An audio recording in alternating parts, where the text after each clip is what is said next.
Hi guys, today we're going to briefly talk about something that's called the difference of squares.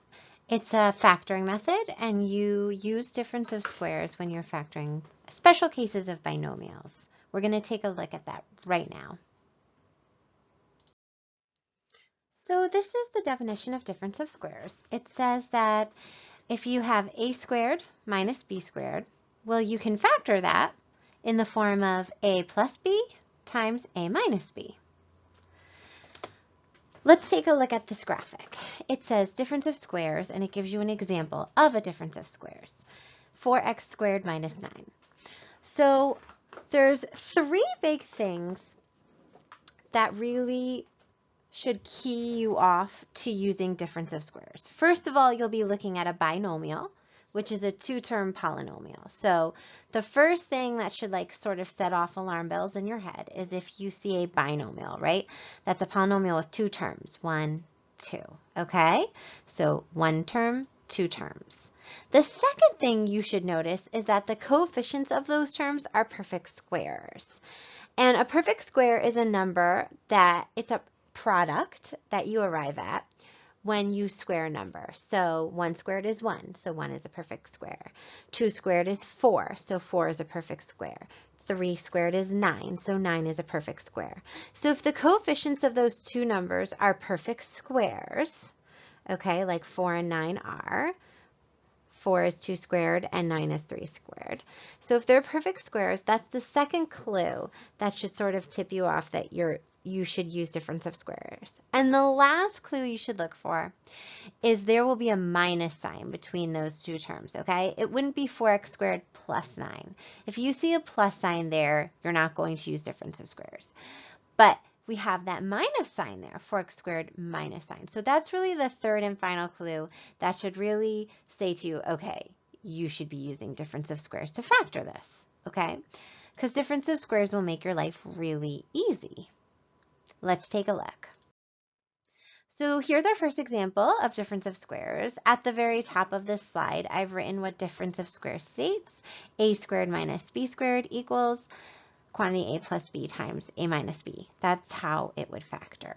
So let's take a look at our first example. It says x squared minus 9. I'm going to look for those three clues first, okay? Do I have two terms? Yes, this is a binomial. Are the coefficients of each of my two terms perfect squares? Well, I have a little invisible 1 here, right? When I don't see a coefficient in front of my variable, but that variable still exists, it must be that invisible 1. And 1 is indeed a perfect squared. 1 is 1 squared.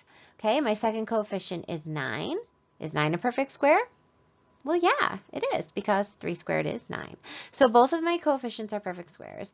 And my last and final clue is I see this minus sign. So I am immediately thinking difference of squares. So now it's just a matter of actually factoring it.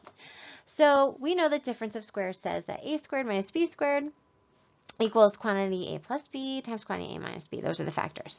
So I just matched up term by term here.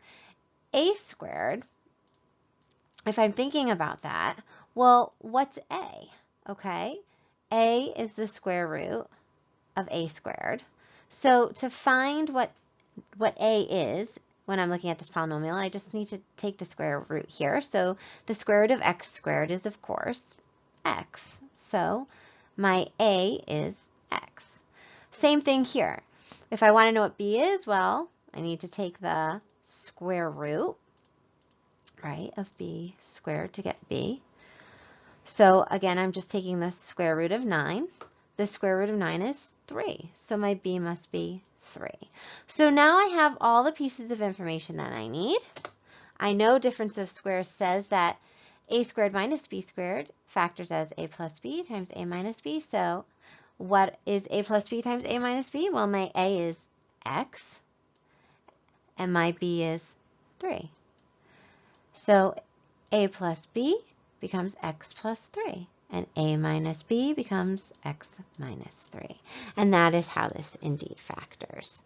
So x squared minus 9, well, that factors as x plus 3, x minus 3. And you can FOIL that out to double check.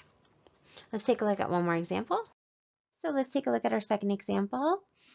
4x squared minus 25.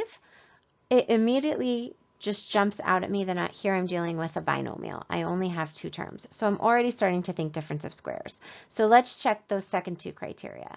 Are the coefficients perfect squares? Well, let's look at 4. Is 4 a perfect square? It sure is, right? Because 2 times 2 is 4. 2 squared is 4.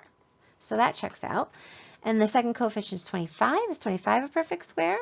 Is there a number I can multiply by itself to give me 25, right? Something squared equals 25? Yeah, 5. 5 squared equals 25. So that is a perfect square.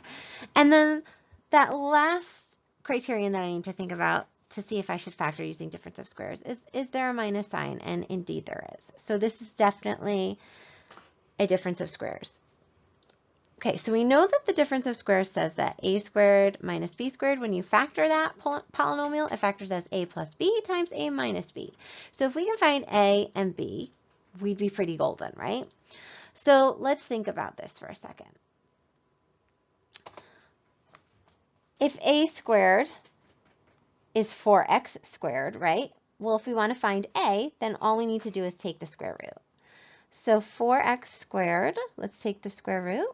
The square root of 4 is 2. The square root of x squared is just x. Okay, so that tells us that a must be 2x. Okay, and the same logic applies here, right? Well, if we know that this represents a squared minus b squared, well then, in order to find b, we just need to take the square root of b squared, right? That'll give me b. Well, if b squared is 25, we need to take the square root of 25.